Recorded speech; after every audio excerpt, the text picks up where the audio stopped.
Kajian Kitab.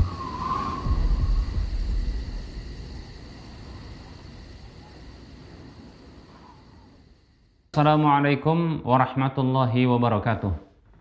Innal hamdalillah nahmaduhu wa nasta'inuhu wa nastaghfiruh wa na'udzu billahi min shururi anfusina wa min sayyiati a'malina.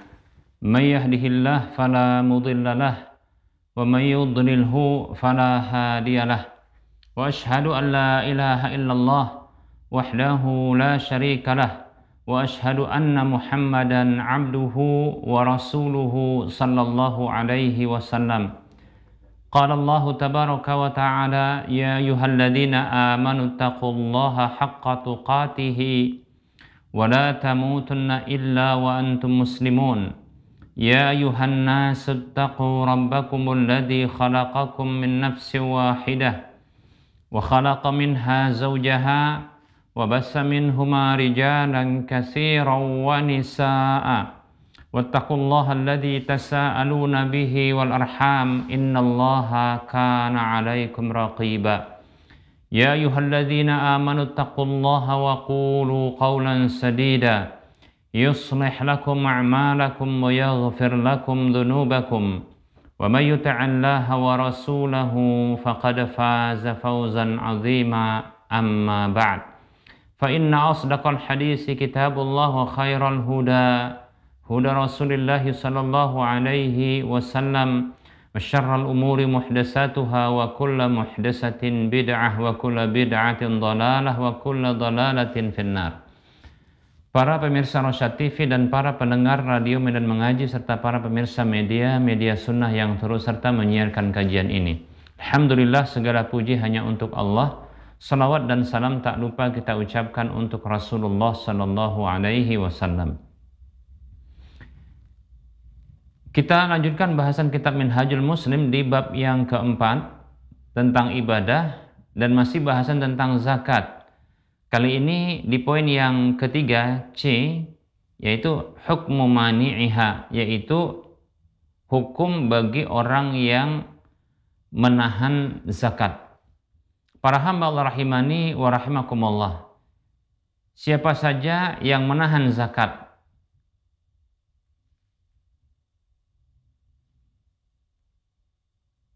karena mengingkari kewajibannya, maka sepakat para ulama orang seperti ini dia kafir berdasarkan ijma' para ulama. Kita ulangi ya, untuk lebih lebih mudah untuk bagi kita memahaminya, bahwasanya orang yang menahan zakat itu terbagi menjadi dua ditinjau dari sebabnya. Yang pertama adalah ya, orang yang menahan zakat itu karena mengingkari kewajiban zakat. Ini yang pertama. Kemudian yang kedua adalah orang yang menahan zakat, tidak mau bayar zakat karena kikir, karena pelit, ya, karena bakhil. Karena ada orang yang dia tidak mau bayar zakat, kenapa? Ya untuk apa saya keluarkan harta saya? Sayanglah, katanya begitu. Wajib loh, iya saya tahu itu wajib, karena ada dalam Al-Quran, juga dalam hadis, tapi sayanglah katanya. Untuk apa bantu mereka? Mereka pemalas, kata mereka begitu. Sudah capek-capek saya carinya, ya, kok saya bagi sama orang. Nah, begitu, ya. Nah, orang ini tidak mengingkari zakat. Nah, jadi orang yang enggan untuk bayar zakat itu ada dua sebabnya. Yang pertama adalah karena mengingkari kewajiban zakat. Dia mengatakan bahwasanya zakat itu tidak wajib, katanya. Tidak ada itu kewajiban zakat. Ya. Walaupun dengan alasan yang sama, kok enak-enak saja, ya. Zakat itu diwajibkan, ya. Zakat itu ditetapkan. Saya nyari duit, saya nyari harta, kok orang lain pula yang menikmati. Begitu katanya. Ya. Kemudian dalam Al-Quran, dalam hadis ada loh kata orang lain kepada dia. Nggak ada itu katanya. Nggak ada itu. Diingkari oleh dia. Ya, tidak ada itu. Tidak ada kewajiban zakat itu. Diingkari oleh dia. Ya. Maka orang seperti ini ya, sepakat para ulama dengan status ijma bahwasanya dia kafir. Kenapa? Karena dia mendustakan Al-Qur'an dan hadis. Ya. Dia mengingkari ya sesuatu yang diketahui ya secara pasti dalam agama ini. Maka dia kafir menurut ya ijma para ulama. Baik para hamba Allah rahimani wa rahmakumullah. Ini yang pertama ya. Ada orang yang mengingkari, ada orang yang enggan untuk bayar zakat karena dia pelit, medit. Walaupun dengan alasan yang mirip dia katakan, ya. Dia nggak mau bayar zakat. Loh, kenapa kok kamu nggak mau bayar zakat? Ini sudah wajib loh kamu bayar zakat. Ya. Ini Allah dalam Al-Qur'an yang mewajibkan, Rasulullah yang mewajibkan juga dalam hadisnya. Ya saya tahu itu wajib, ya. Tapi mereka enak kali katanya begitu, ya. Apalagi mereka-mereka ini yang musuhin saya katanya begitu, ya. Saya nggak kepingin mereka yang apa? Yang nerima zakat saya. Ya. Ya kalau gitu ya sudah jangan mereka yang terima zakat tapi orang lain kita arahkan ke tempat yang lain. Enggak katanya, enggak, ya. Saya butuh, saya nyari ini harta saya enggak mau begitu. Ya. Malas saya untuk bayar zakat katanya. Demikian. Dengan alasan mungkin sama karena cinta, tapi dia pelit, dia akui itu kewajiban zakat. Bukan tak ada itu, bukan begitu dia katakan, tapi dia meyakini ada kewajiban zakat. Ya. Dia tahu Al-Qur'an, dia yakini juga itu wajib zakat, ya. Ya. Tapi apa katanya? Ya, ini harta yang saya cari mati-matian. Ya. Saya pingin yang menikmatinya, bukan orang lain. Saya tahu memang Al-Qur'an, Allah dalam Al-Qur'an mewajibkan, Rasulullah dalam hadisnya mewajibkan. Tapi ini saya nyari hartanya. Ya. Mestinya saya menikmati, bukan orang lain begitu. Nah, dari sini kita tahu sebenarnya dia tak mau bayar zakat bukan karena mengingkari kewajibannya, tapi dikarenakan dia sangat berlebihan cintanya dengan hartanya, demikian, ya. Dia tak mau bayar zakat, dia tak mau menunaikan zakat. Maka di sini para ulama berbeda pendapat menjadi dua. Yang pertama, ini pendapat Imam Ahmad. Imam Ahmad bin Hanbal rahimahullahu ta'ala berpendapat bahwasanya beliau mengatakan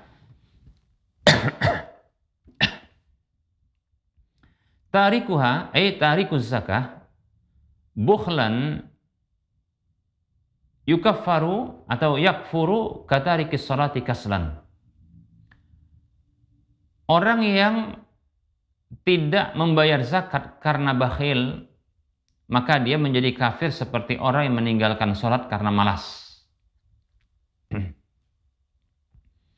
Dan riwayat dari Imam Ahmad ini dikuatkan oleh sebagian ulama-ulama Hambali. Demikian, ya. Berdalilkan dengan firman Allah Subhanahu wa taala di dalam surah At-Taubah ayat 11. Ya, Allah katakan a'udzubillahi minasyaitonir rajim. Fa in tabu wa aqamus salata wa atuz zakata fa ikhwanukum fid din. Maka apabila mereka bertaubat, mendirikan sholat dan menunaikan zakat, maka mereka itu adalah saudara-saudara kalian dalam agama. Nah, kalau kita ambil pemahaman kebalikannya dari ayat ini, Allah katakan orang yang taubat, kemudian sholat, kemudian bayar zakat, itu dianggap sebagai, dinyatakan oleh Allah sebagai saudara-saudara dalam agama. Sehingga pemahaman kebalikannya, bagi orang yang dia tidak bertobat, atau tidak sholat, atau tidak membayar zakat, maka mereka bukan saudara seagama. Begitu. Berarti apa? Kafir. Nah, jadi disebut cara berdalilnya dengan ya mafhum mukhalafah. Dengan mafhum mukhalafah. Demikian para hamba Allah rahimani wa rahimakumullah. Yaitu pemahaman kebalikannya. Baik para hamba Allah rahimani wa rahimakumullah. Kemudian pendapat yang kedua, pendapat jumhur ulama ya, dari mazhab seperti ulama Abu Hanifah, begitu juga Imam Malik, Imam Syafi'i, dan para ulama-ulama yang sependapat dengan mereka dari mazhab mereka, ya. berpendapat bahwasanya siapa saja yang enggan bayar zakat karena bakhil, karena pelit, karena ya kikir, bukan karena mengingkari kewajibannya, maka dia adalah orang yang melakukan dosa besar. Dia mendapatkan dosa yang berhak untuk ya disiksa oleh Allah Subhanahu wa taala dengan azab yang pedih pada hari kiamat, bahkan di dunia, ya. Namun dia tidaklah kafir, ya, keluar dari agama selama dia masih mengingkar meyakini kewajibannya. Demikian. Ini adalah pendapat yang kuat. Pendapat ini, pendapat jumhur ini pendapat yang kuat. Mengapa demikian? Karena ada hadis Nabi SAW, ya, yang diriwayatkan oleh Imam Muslim terkait dengan orang yang enggan bayar zakat, orang yang tidak bayar zakat. Ya, hadis dari Abu Hurairah radhiyallahu anhu, bahwasanya Nabi SAW tatkala menyebutkan orang yang tidak bayar zakat emas dan perak, maka beliau menyebutkan juga tentang sanksi hukuman yang berlaku untuk dia. Ya. Untuk orang yang enggan bayar zakat emas dan perak. Lalu setelah itu Nabi SAW bersabda, "Summa yara sabilahu imma ilal jannati wa imma ilan nari." Kemudian dia melihat jalannya. Apakah menuju surga ataukah dia menuju neraka. Demikian. Nah, dari sini jumhur ulama berpendapat bahwasanya andaikan orang itu kafir, orang yang tidak bayar zakat itu kafir, maka tidak ada jalan bagi dia untuk bisa melihatnya ke surga. Nggak ada jalan bagi dia untuk menuju surga. Demikian. Ini menunjukkan bahwasanya ya orang yang tidak bayar zakat, ya orang yang menahan zakat, ya, dan dia dapatkan sanksi hukuman, kemudian ya kalau dia kafir tentunya dia tidak akan bisa ya masuk menuju surga. Ya. Ketika dia bisa melihat apakah nanti jalannya menuju neraka ataupun surga, ya ini menunjukkan dia tidak kafir. Karena kalau kafir nggak ada jalan dia untuk menuju surga. Tidak ada jalan bagi dia untuk menuju surga. Demikian para hamba Allah rahimani wa rahimakumullah. Demikian, ya.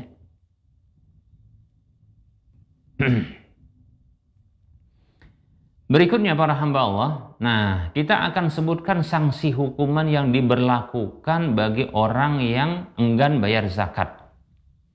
Ya, sanksi hukuman ini ada dua. Yang pertama di dunia, kemudian yang kedua di akhirat. Kita akan sebutkan, ya.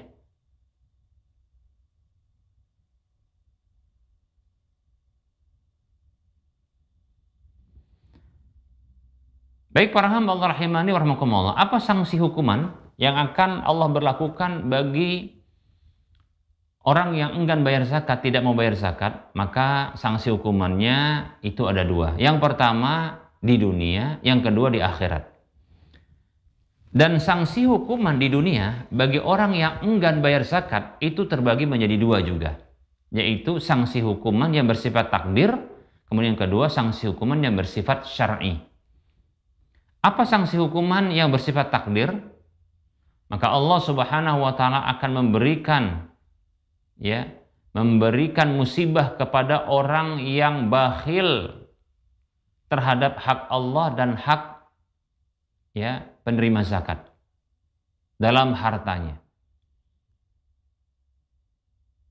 Bagaimana bentuk ujian dan musibahnya? Yaitu Allah akan berikan kemarau yang panjang.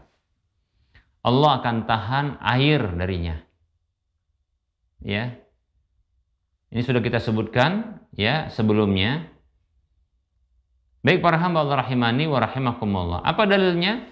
Dalam hadis yang diriwayatkan oleh Imam At-Tabrani dalam Mu'jamul Awsat, Imam Al-Hakim juga Baihaqi, dihasankan oleh Syekh Al-Albani rahimahullahu ta'ala, ya. Nabi SAW beliau bersabda, wa ma mana'a qaumun az-zakata illa ibtalahumullahu bis-sinina.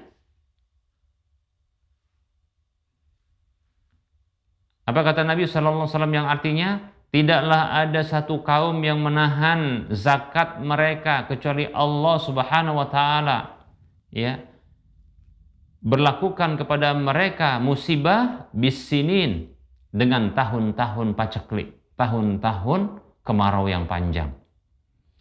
Wa fi riwayatin dalam riwayat yang lain disebutkan illa ya hubisa anhumul ya qatru ya. Tidaklah ada satu kaum yang menahan zakat melainkan ditahan dari mereka air hujan. Kalau ditahan air hujan berarti kemarau. Demikian. Nah seperti itu. Kemarau yang panjang, tahun-tahun. Tahun-tahun yang penuh dengan kemarau. Tidak turun-turun hujan. Maka kering kerontang itu lahan. Masya Allah. Ya ini bahaya kita katakan. Bahaya yang akan diberlakukan secara takdir ya bagi orang yang enggan bayar zakat. Kalau bahasa kita ini sunnatullah begitu ya. Sunnatullah. Secara takdir maksudnya sunnatullah. Ya, Allah berlakukan di alam ini, maka Allah Subhanahu wa taala akan ya jadikan kemarau panjang bagi orang-orang yang enggan bayar zakat. Makanya bayar zakat para hamba Allah, biar ya kita mendapatkan hujan yang berkah, ya, tanaman kita subur, demikian, ya. Kemudian sekitar alam kita asri. Kalau bahasa kita, alam kita bersahabat begitu dengan kita, ya. Baik para hamba Allah rahimani wa rahimakumullah. Nah, ini sanksi hukuman secara takdir atau secara sunnatullah. Berikutnya adalah sanksi hukuman bagi orang yang menahan zakat secara syar'i. Apa itu? Secara syar'i, maka boleh bagi hakim pengadilan, ya, untuk mengambil paksa ya harta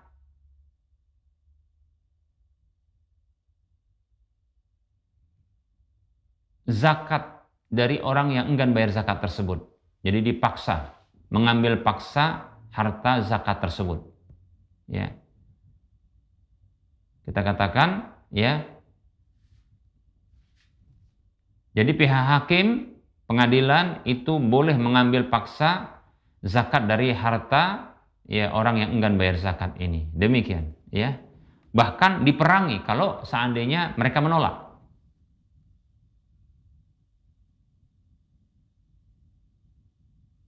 Ini berdasarkan hadis Nabi Shallallahu Alaihi Wasallam, hadis yang dikeluarkan oleh Imam Al-Bukhari dan Imam Muslim. Nabi bersabda sallallahu alaihi wasallam, "Umirtu an uqatilan nasa hatta yaqulu la ilaha illallah Muhammadur Rasulullah." Dalam riwayat yang lain, ya, hatta yashhadu an la ilaha illallah wa anna Muhammadar Rasulullah wa yuqimu as-shalah wa yu'tu az-zakah. Aku diperintahkan ya untuk memerangi manusia sampai mereka berkata atau bersaksi bahwasanya tidak ada sesembahan yang berhak disembah kecuali Allah dan bahwasanya Muhammad sallallahu alaihi wasallam adalah utusan Allah. Diperintahkan untuk mereka mendirikan salat dan menunaikan zakat. Fa idza qaluha, apabila mereka mengucapkannya, atau fa idza fa'alu dzalika, apabila mereka melakukan hal itu, asamu minni dima'ahum wa amwalahum illa bihaqqil Islam au bihaqqiha wa hisabuhum 'ala Allah. Nah, kalau mereka sudah melakukan hal itu, memenuhi hal itu, maka terjagalah dariku darah mereka, harta mereka kecuali dengan hak Islam, dan perhitungan mereka ada di sisi Allah.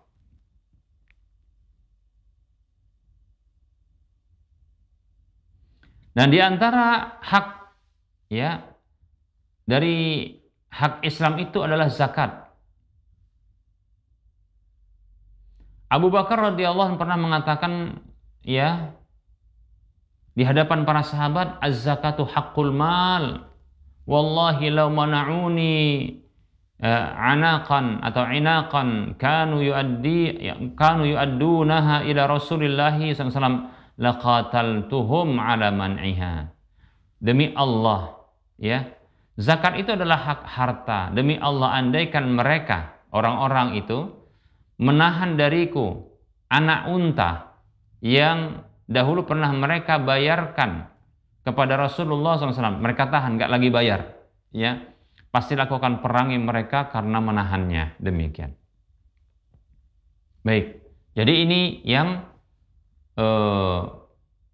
pertama, secara syar'i maka pihak pengadilan, hakim itu bisa mengambil paksa harta zakat tersebut, ya, dari harta mereka, dari orang yang enggan bayar zakat.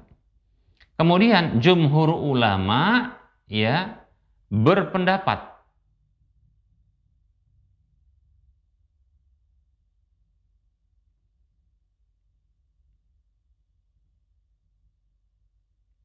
ya. Jumhur ulama berpendapat bahwasanya yang diambil cuma zakat saja dari harta mereka. Ya. Berdasarkan hadis berikut ini, hadis yang dikeluarkan oleh Imam Ibnu Majah, ya, laisa fil mali haqqun siwa zakah. Tidak ada dalam harta itu hak kecuali hanya zakat saja. Namun ini dinyatakan dhaif oleh sebagian ulama. Sementara ada pendapat dari Imam Asy-Syafi'i dalam Al-Qaulul Qadim beliau, dan pendapatnya Ishaq ibnu Rahuyah dan sebagian ulama-ulama mazhab Hambali, bahwasanya, ya, ditambahkan dari harta zakat karena mereka enggan bayar zakat sebagai sanksi hukumannya, maka dipaksa untuk diambil, ya, harta zakatnya plus dengan setengah dari hartanya sebagai sanksi hukuman bagi dia. Jadi orang yang enggan bayar zakat sampai pemerintah itu datang kepadanya juga tidak mau, maka dipaksa oleh pemerintah, ya, lewat hakim, ya, pengadilan itu untuk mengambil, ya, setengah hartanya plus dengan zakatnya. Demikian, ya. Berdasarkan hadis yang diriwayatkan oleh Imam Abu Daud, An-Nasai dan Imam Ahmad dengan sanad yang hasan, ya, Nabi mengatakan sallallahu alaihi wasallam, man mana'aha ay az-zakah fa inna akhiduha wa syatri malihi atau wa syatra malihi, ya. Siapa saja yang menahan zakat itu, maka sesungguhnya kami akan mengambil zakat itu dan juga setengah dari hartanya. Demikian.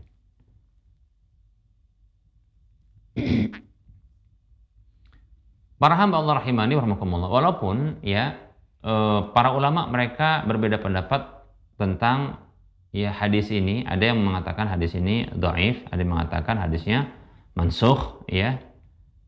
Demikian.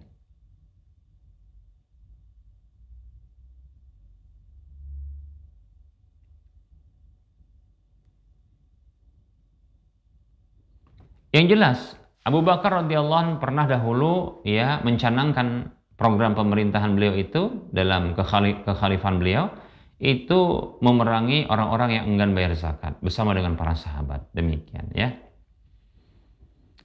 Baik para hamba Allah rahimani warahmatullah. Nah, ini sanksi hukuman bagi orang yang enggan bayar zakat di dunia, ya.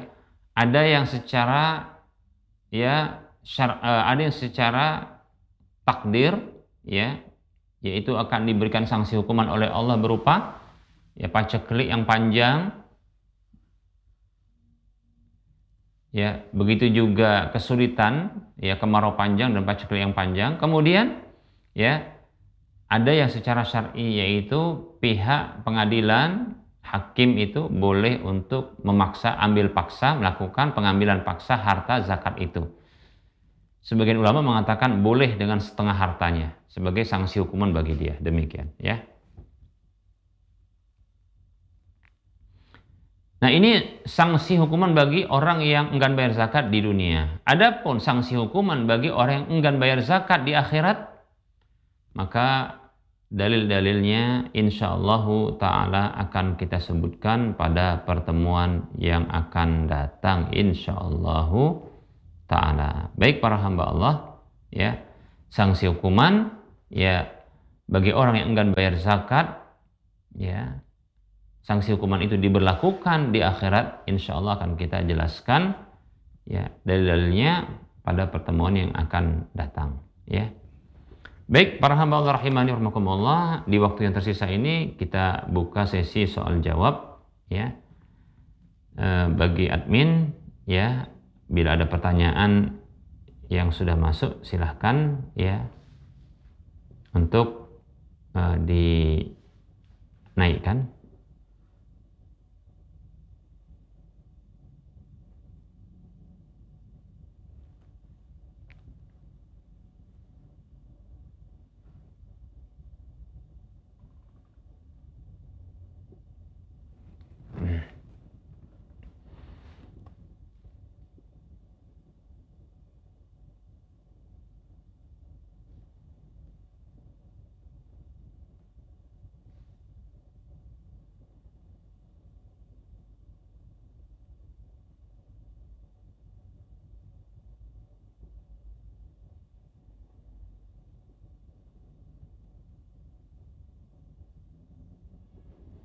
Ada pertanyaan tentang warisan. Assalamualaikum Ustadz, saya mau tanya, bagaimana jika harta yang ditinggalkan berupa tanah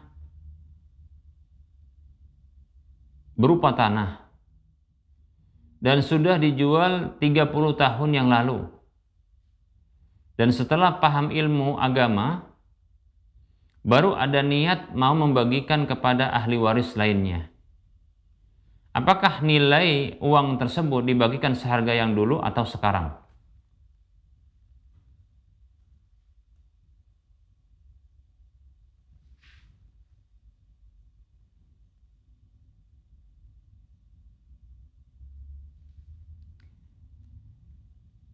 Bismillahirrahmanirrahim. Waalaikumsalam warahmatullahi wabarakatuh. Dari pertanyaan ini bisa dipahami bahwasanya harta warisan itu berupa tanah dan sudah dijual dan sudah dibagikan 30 tahun yang lalu. Namun ada orang yang menjadi ahli waris yang tidak mendapatkannya. Maka ini terhitung hutang. Demikian. Ya. Maka ini terhitung hutang.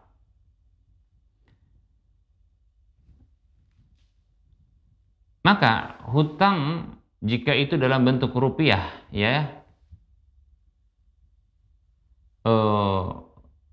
dan ini baru sadar akan dibagi sekarang, ya, maka wallahu ta'ala alam, cara bagiannya adalah pemberian bagian itu adalah dalam bentuk lahan itu, ya.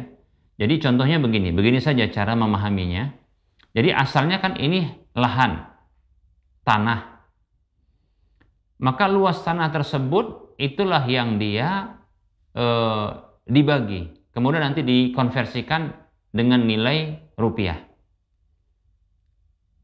Demikian. Nah, seperti itu. Jadi tidak disebutkan dalam pertanyaan ini ya siapa saja ahli warisnya. Tapi kalau seandainya ahli warisnya, katakanlah ya, contoh ahli warisnya ada orang tua ya yang meninggal dunia adalah katakanlah bapak, yaitu orang tua laki-laki. Kemudian ada orang tua perempuan. Ya, kemudian ada anak. Katakanlah anak laki-laki dan anak perempuan. Nah, anak laki-laki ini yang menguasai harta, anak perempuan nggak dapat. Kan begitu. Bahkan ibu juga nggak diberi, ya, yaitu istri dari si mayit. Maka yang seperti ini, ya, mestinya kan ibu dapat 1/8, tapi nggak dibagi, ya. Kemudian, ya, sisanya adalah dibagi 3, karena anak laki-laki 2 kali bagian anak perempuan. Lalu 2 bagian diserahkan kepada anak laki-laki dan 1 bagian diserahkan kepada anak perempuan. Jadi lahan itu 1/8 bagian itu adalah milik ibu. Baik, ya. Oh, katakanlah ibu sudah dapat, ya. Tersisa sekarang sebenarnya antar saudara saja, tapi nggak dibagi kepada saudara. Berarti sisanya itu yang nggak dibagi kepada saudara. Berarti lahan dengan luas yang ada, ya, itu dibagi 3. 2 bahagiannya itu milik, ya, anak laki-laki, yang itu sudah diambil, dan 1 bahagian itu anak perempuan, dan itu yang tidak diserahkan. Maka berarti 1/3 dari lahan itu, itulah milik hak dari saudara perempuan. Itu contoh saja, contoh ya. Lalu bagaimana yang seperti ini? Kalau begini berarti, ya, tinggal berapa luas lahan itu yang 30 tahun yang lalu itu yang sudah dijual, berapa luasnya? Ya. Katakanlah dia 1 hektar. Kalau begitu, hak dari hak saudari itu 1/3-nya. Berarti 1/3 dari 1 hektar. Nah, itu dikonversikan dengan, ya, uang saat ini. Dulu, ya, dulu itu tidak bisa jadi ukuran. Tapi luas 1/3 dari 1 hektar inilah yang diberikan kepada saudari perempuannya. Dengan nilai sekarang, konversi sekarang, nilai sekarang. Maka ditanyakan di tempat itu, di wilayah itu. Ini kalau dijual 1/3, 1 hektar itu berapa? Kemudian diambil 1/3-nya, demikian. Nah, itu yang dibayarkan kepada, ya, orang yang ditahan hak warisnya. Nah, seperti itu, ya. Itu contoh saja. Wallahu ta'ala a'lam.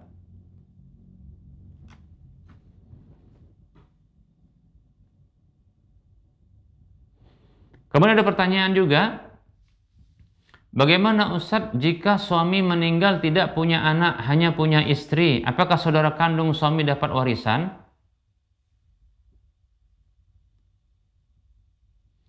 Bismillah, alhamdulillah, wassalatu wassalamu ala rasulillah wa ala alihi wa ashabihi wa mawalah. Nah, apabila suami tidak punya anak, maka istri mendapatkan bahagian, ya, 1/4 dari harta warisan sang suami. Sisanya itu dibagikan kepada saudara-saudara suami, demikian. Ya, nah disinilah seorang istri diuji. Nah, terkadang, ya, istri yang serakah ini pasti dia akan apa? Pasti dia akan kuasai harta tersebut. Bahkan mungkin dia akan putuskan hubungan dengan, ya, saudara-saudara dari suaminya, yang barangkali sebelumnya ini adalah, ya, istri yang baik barangkali. Tapi, nah, karena dia serakah contohnya, serakah dengan harta, maka ini bisa dibawa pergi hartanya ini, ya. Padahal dia cuma punya hak 1/4 saja. Itu sebagaimana dalam surah An-Nisa ayat 12. Dia hanya punya hak 1/4 saja, ya.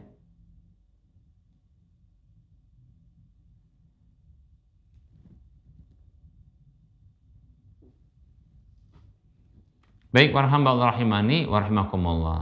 Nah, oleh karenanya, ya, jujur dalam hal ini, ya. Ya, tidak mengapa, ya, ini kan untuk hubungan baik, karena itu hak mereka, hak dari saudara-saudari suaminya, demikian, ya. Saudara-saudari dari suaminya. Sisanya mereka yang menghabiskan.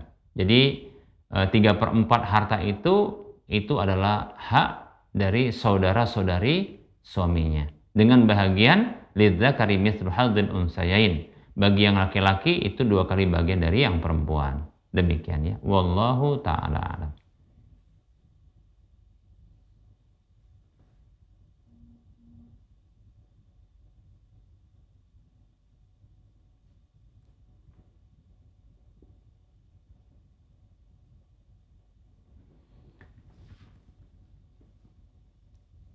Ada pertanyaan, Ustadz, apa hukumnya menggadaikan barang gadai kepada orang lain? Menggadaikan barang gadai kepada orang lain.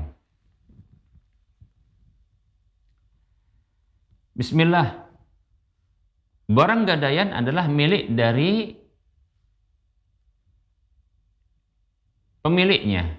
berarti adalah barang gadai ini milik dari orang yang berhutang uang kepada orang yang di tangannya barang gadai tersebut. Contoh ada si A dengan si B. Si A berhutang kepada si B. Maka si A memberikan barang jaminan, barang gadaian kepada si B.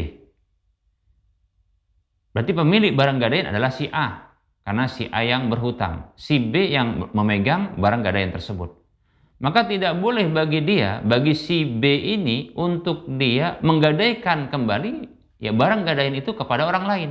Nggak boleh. Dia jual tak boleh, dia gadaikan tak boleh. Kenapa? Karena itu bukan barang milik dia.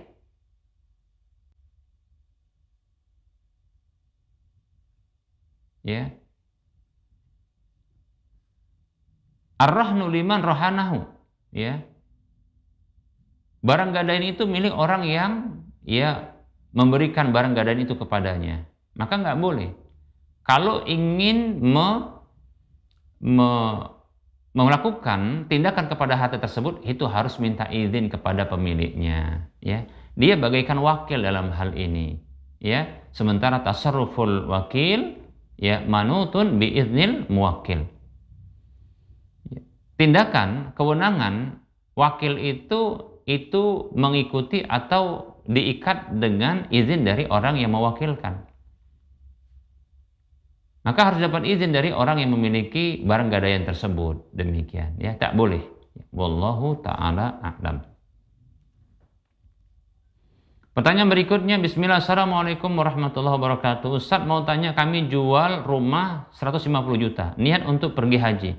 Tapi umur sudah hampir 60 tahun, gimana Ustaz? Maksudnya ingin pergi suami istri. Bismillah, waalaikumsalam warahmatullahi wabarakatuh. Semoga Allah Subhanahu wa taala mudahkan bagi ya sang penanya beserta dengan istrinya untuk bisa ya pergi haji, ya. Maka insya Allah taala bisa untuk haji, daftarkan saja. Hilangkan ya tanggung jawab di sisi Allah Subhanahu wa taala dan miliki ya jawaban di sisi Allah tatkala nanti Allah bertanya tentang kewajiban zakat itu, kewajiban haji tersebut. Ya, dengan cara daftar. 150 maka daftar haji reguler. Mudah-mudahan barangkali begitu daftar ya 2 tahun atau setahun berikutnya sudah bisa cepat berangkat, demikian. Ya, pokoknya adalah ya miliki hujjah, jawaban yang bisa menyelamatkan diri ya di sisi Allah kelak tatkala Allah bertanya tentang kewajiban haji, karena sudah punya harta. Itu masalahnya. Demikian, ya. Kalau ditanya, kenapa kok kamu belum berangkat haji? Katakan begitu, udah keburu mati, katakan begitu. Setidaknya maka punya jawaban, ya Allah, aku sudah daftar, tapi aku tak bisa langsung berangkat. Dan istriku sudah daftar bersama diriku, namun kami tak kunjung berangkat karena ternyata engkau lebih dahulu memanggil kami. Sudah selesai, punya jawaban. Tapi kalau sudah punya harta, tapi nggak berangkat haji, ditanya tentang kewajiban haji, gimana mau jawab? Wallahu ta'ala a'lam. Para hamba Allah rahimani rahimakumullah, barangkali ini saja yang bisa kita sampaikan, ya. Karena barangkali sudah masuk waktu sholat duhur untuk Alhamdulillah dan sekitarnya. Kita cukupkan kajian ini, ya. Sebelum kita mengakhiri perjumpaan, tentunya kita seperti biasa memberikan motivasi untuk berdonasi, membantu pembangunan Masjid Al-Muwahhidin. Bagi siapapun di antara kita yang ingin dapat pahala sebuah rumah di surga, mendapatkan pahala minimal dari apa yang diinfakkan dengan 700 kali lipatnya, dan kita mendapatkan pahala yang terus mengalir dari apa yang sudah kita sumbangkan dan infakkan untuk rumah Allah Azza wa Jalla. Ya, silahkan transfer ke nomor rekening BSI Bank Syariah Indonesia di nomor 5544332278 atas nama Yayasan Cahaya Tauhid Medan. Semoga Anda termotivasi dan semoga bermanfaat. Wassalamualaikum warahmatullahi wabarakatuh wa ala alihi wa ashabihi ajma'in. Subhanakallahumma wa bihamdika asyhadu an la ilaha illa anta astaghfiruka wa atubu ilaika walhamdulillahirabbil alamin. Assalamualaikum warahmatullahi wabarakatuh.